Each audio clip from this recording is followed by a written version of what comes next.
അപ്പത്തേ നമുക്കിന്നൊരു ഓംലേറ്റ് ഉണ്ടാക്കാം കേട്ടോ.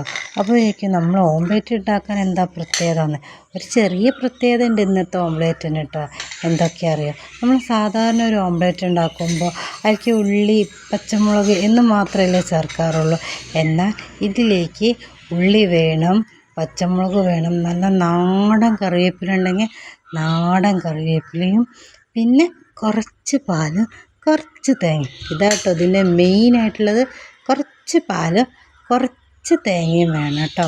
എന്നിട്ട് എല്ലാവരെയും കൂടി നമുക്കൊന്ന് ചേർത്ത് യോജിപ്പിച്ചിട്ട് നമ്മളെ മുട്ട അതിലേക്ക് ഒന്ന് അടിച്ച് മിക്സാക്കിയിട്ട് കുറച്ച് പാലും ആ നാളികേരം, കുറച്ച് ഉപ്പും, കുരുമുളക് വേണ്ടവർക്ക് കുരുമുളക് ഇടാം കേട്ടോ.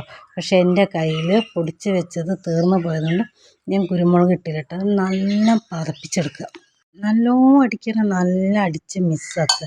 എന്നിട്ട് പിന്നെ സാധാരണ പാൻ വയ്ക്കുക, ചൂടാക്കുക, നല്ല അടിപൊളിയായിട്ട് ഒഴിക്കുക കേട്ടോ. അതേ കണ്ടില്ലേ, എൻ്റെ മുട്ട കണ്ടിട്ടില്ല, നല്ല ടേസ്റ്റ് ആവട്ടോ, ട്രൈ ചെയ്യണേ.